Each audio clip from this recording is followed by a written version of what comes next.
Welcome to Lending Matters, the Leeds Building Society Mortgage Market Podcast. My name's James Chutter and I'm the Corporate Account Manager from Leeds Building Society, and I'm your host for this episode. It's designed to be topical and interesting, so whether you're out walking your dog, whether you're driving your car, or whether you've taken the time to watch this on your laptop, it's going to be short, sharp and punchy.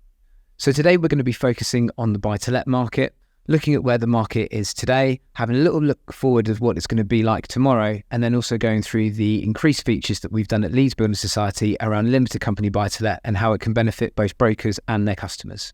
Today I'm joined by Mark Collar, National Distribution Manager for Leeds Building Society. Welcome, Mark.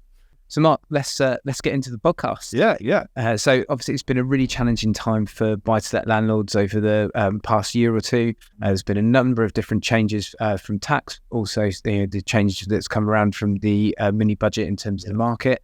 So how do you feel the market is for buy-to-let landlords at the moment?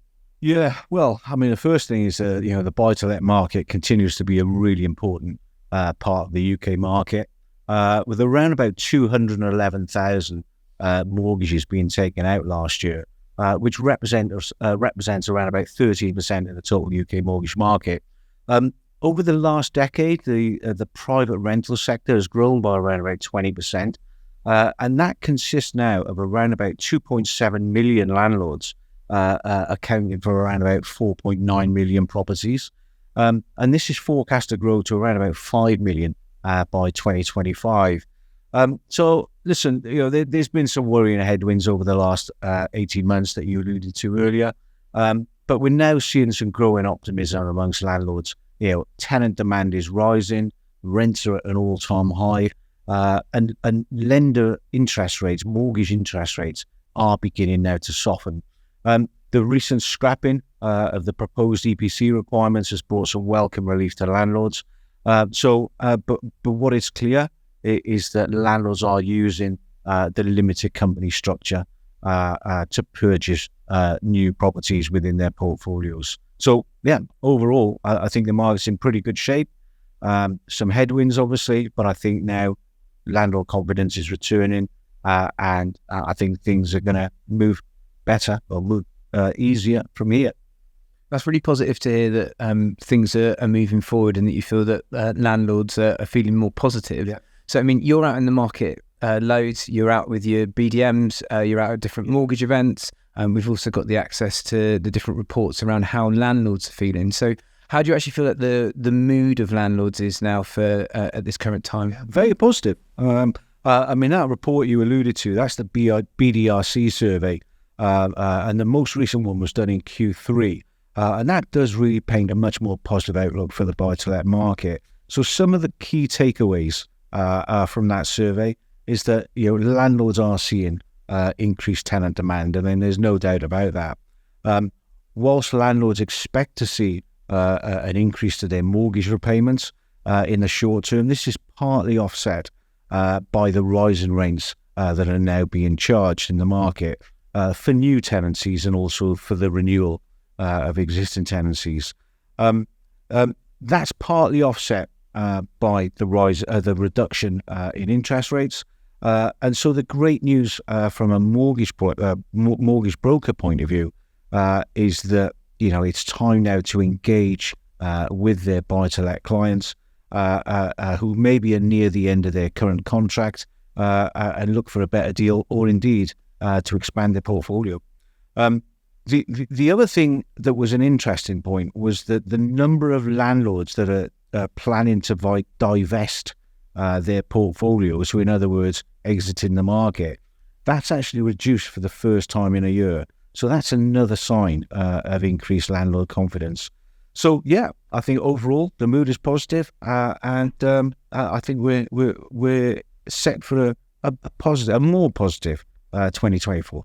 And I'm guessing that after the government's announcement that they're not making the expected EPC changes, which I'm guessing will give landlords again much more confidence to go into new properties and also then to hopefully develop their portfolios. I'm guessing that that's going to have increased their mood as well. Yeah, no, absolutely. I think the recent change in the EPC regulations has played a big part of that jump in landlord confidence.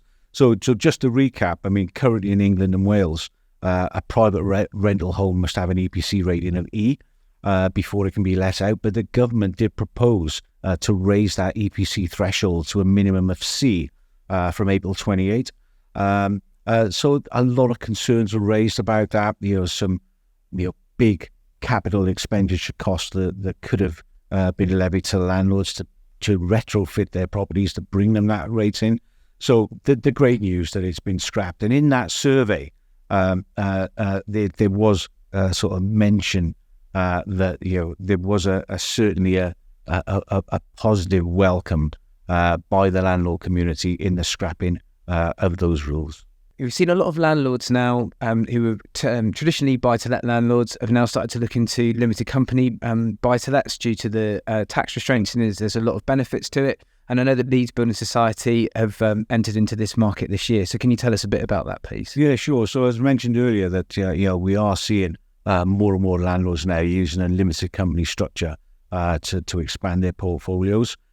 So our product teams have been working hard over the last couple of years in delivering a proposition that we brought to market in the middle of this year.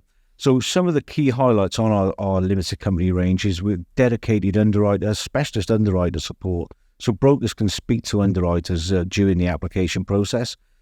Newly formed companies are acceptable. Applications can be considered for 4 directors and shareholders. And the ICR rate is just 125% with a range of very competitive products. So what brokers need to do to submit buy-to-let, limited company buy-to-let business to Leeds Building Society is they need to register on our bespoke platform. That's called Mortgage Extra. And to register for Mortgage Extra, just go on our website and there'll be a simple link to click through or speak to your dedicated BDM. So early indications, as I said, we've launched the product proposition now for just under 6 months. Early indications positive.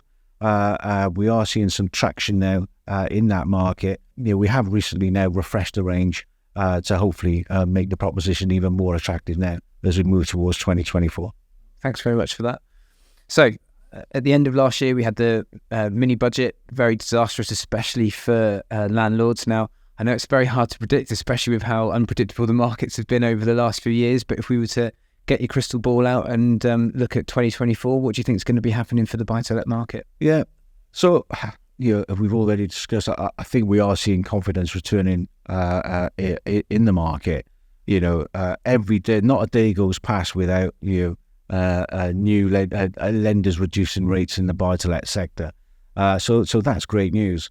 And that combined, so lower rates combined with increase in rents and the uncertainty of the EPC changes that have now been scrapped, which is very positive news. I do think we're going to see growth in 2024. I think the key thing is it is clear that the market is changing, the buy-to-let market is changing, and I think more properties will be purchased under a limited company structure going forward. And over time, professional landlords will overtake amateur and the smaller landlords to provide the much needed support in the private rental sector. So I think overall, things are looking very much better for 2024 and beyond. Great news. That's brilliant, Mark. And thanks very much for your time to answer all the questions and take part in the podcast. Thanks very much, everyone. And thank you very much for taking the time to listen and watch. And hopefully we'll see you again on the next episode.